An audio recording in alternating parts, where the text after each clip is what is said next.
Hey guys, it's Tyler with TCG Rewind. Today I wanted to talk about one of the most controversial subjects of the 2011 format, and that is the Dark World debate. Now, maybe you've heard about this. In fact, I think MBT referenced this in one of his videos talking about different Time Wizard formats. Additionally, there's a lack of community consensus as to whether Dark World is legal or not. Many people think that the deck is integral to their Tengu experience, but it actually came out a few weeks after Toronto and is responsible for one of the worst mirrors in the history of time. And I think one of the biggest things to talk about with this is that I think this is one of the things that kind of contributes to maybe some of the lack of growth that this format has seen, because the community is kind of split down the middle a bit, or at least relatively. No one really knows where to stand on this. So if you haven't heard of the Dark World debate, I want to get into it. I want to explain it. I want to help you guys understand what it is, where it comes from, and kind of share my feelings on it, what I think about it. So yeah, we'll hop right into this. The Dark World debate. We'll start talking about it.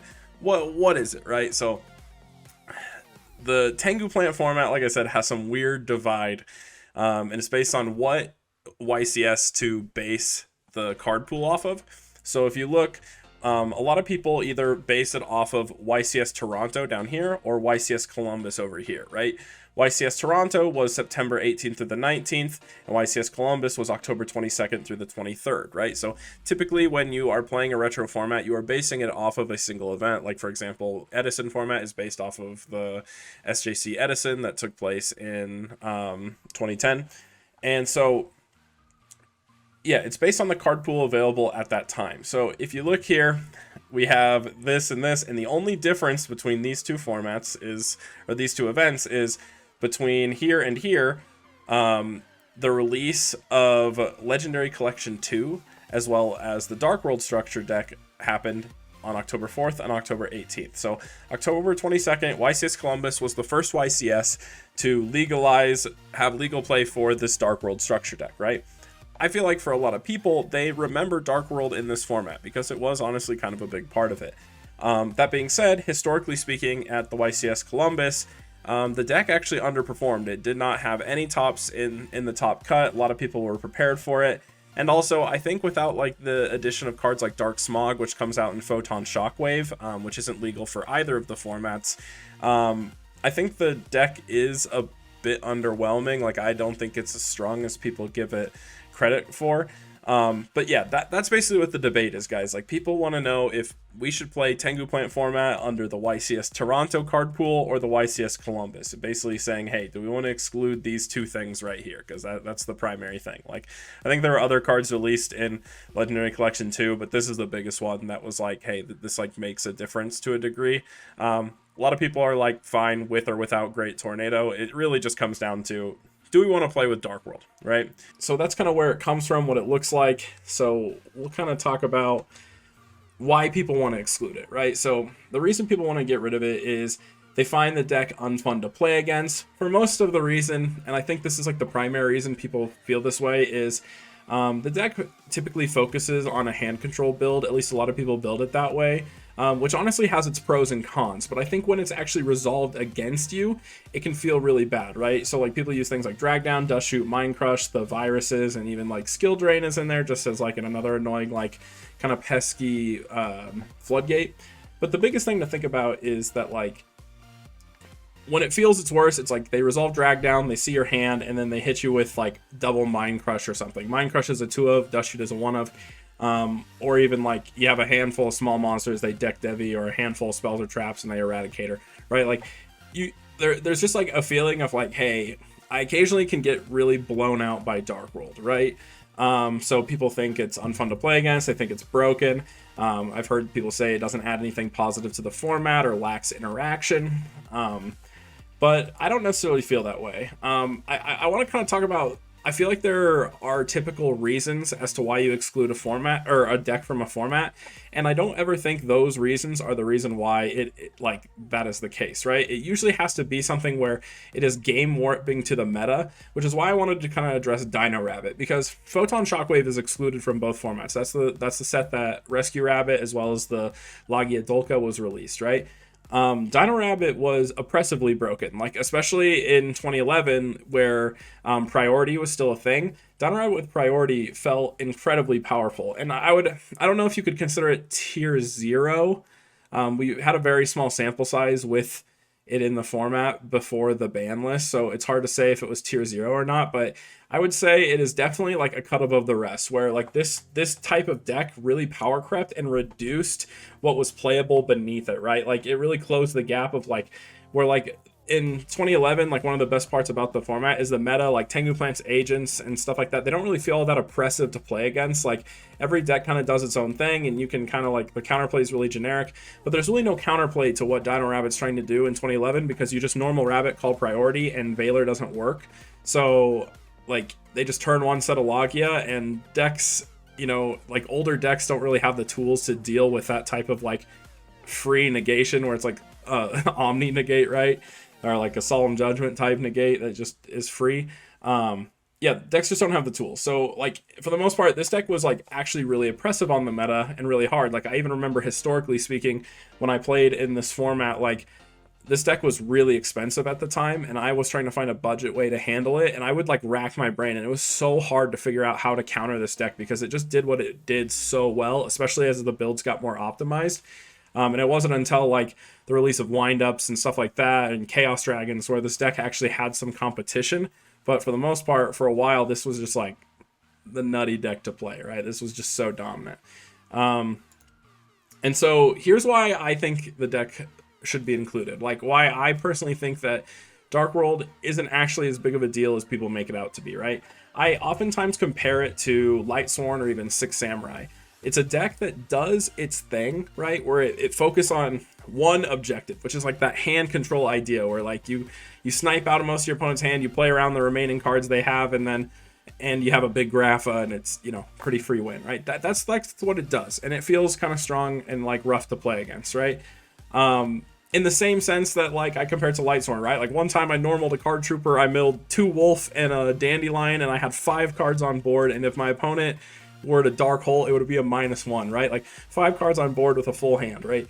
That's crazy for the like in terms of like 2011 or like an older format, right? Is to get like 5 cards on board for the cost of 1, right? Like that's just crazy. So like in the same sense, like Judgment Dragon, like or I mean Lightsworn can kind of do that. Same with Six Sam, where like Six Sam, like they can open Gateway, they can set up Shien and like set up a bunch of back row, and it can feel really crazy and hard, impossible to out their turn 1 board, right? Like they either succeed at what they're trying to do, or they more times than not, like with Lightsworn, sometimes you open like multiple wolf and their hand is just completely unplayable and bricky. Same thing goes for like Six Samurai. You know, sometimes you just do not open the tools to make a Shien and you're just sitting there with these like tiny Six Samurai monsters that all feel really underwhelming to use. Like these decks do what they want to do. If they pull it off, they're probably going to win. And it doesn't really have much to do with the player you're playing against, right? There's a few decks like that. And I would kind of put Dark World into this category where it's something that like I feel like it more times than not like either wins by itself through like being like, you know, seeing the right combination of cards, or it loses to itself.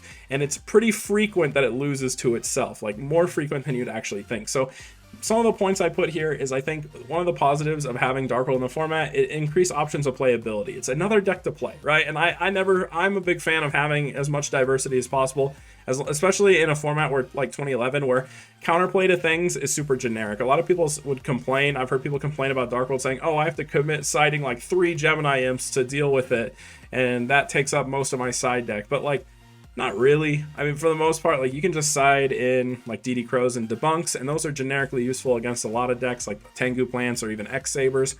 It doesn't really feel that bad, right? So, for the most part, you don't need Gemini Imps. If you're really scared of Dark World and you're really scared of having your hand sniped, maybe you play a deck that, you know, holds its hand a bit more, then yeah, maybe run Gemini Imps, right? But it's, at the end of the day, it's really not as oppressive as people like say or think it is.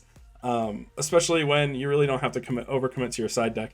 I also think like the deck itself, it's not meta warping, and by meta warping I mean it's not like at that Dino Rabbit level where the deck is just far and away better than everything else. Like it's Tengu plants have no issue beating it, like agents have no issue beating it. You know, like I feel like a lot of the decks can beat it, and it's mostly because like I think, like I said, the deck loses to itself. I had a lot of people ask me like, okay, well, if Dark World's not broken, what's its worst matchup? And I always say the same thing. I say its worst matchup is itself.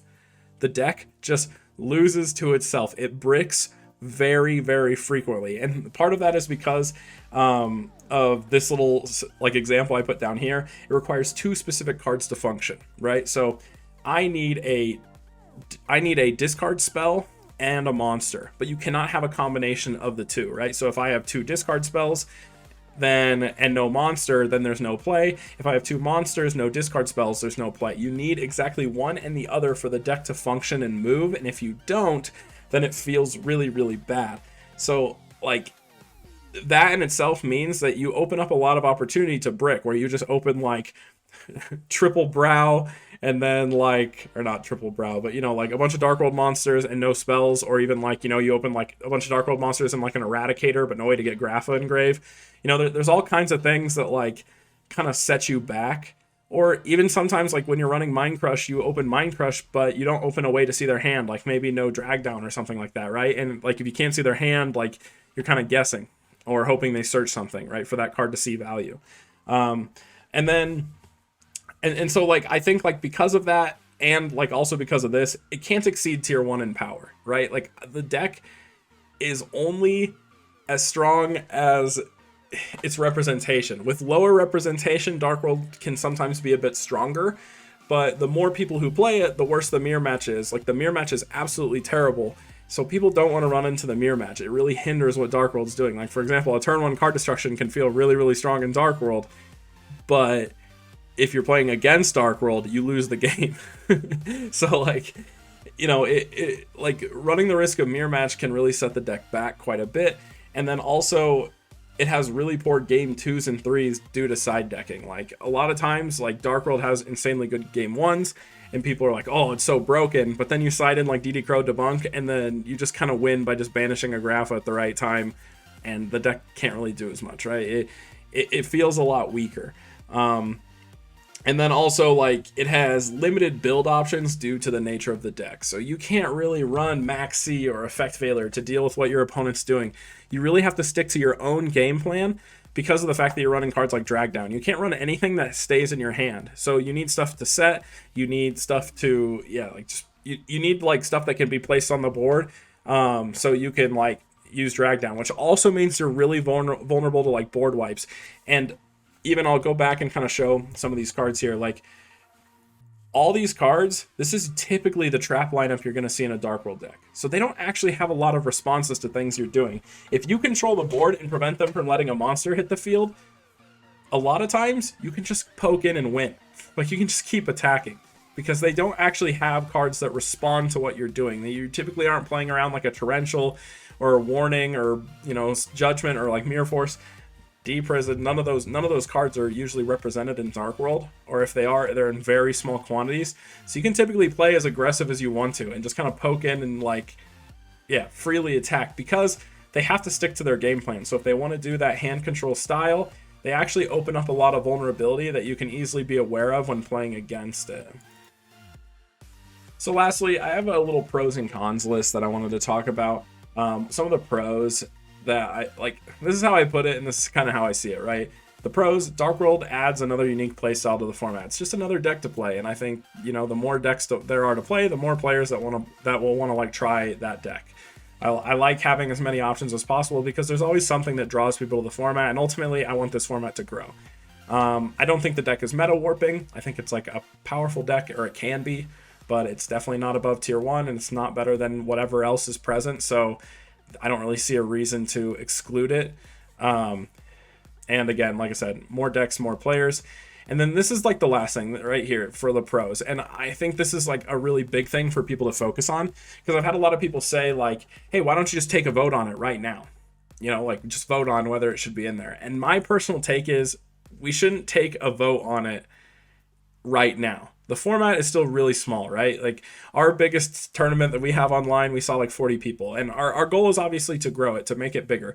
And I think when you take a vote on something with a small community, it kind of like, I think it kind of sets a standard, I guess, right? So let's say hypothetically the vote was to remove Dark World.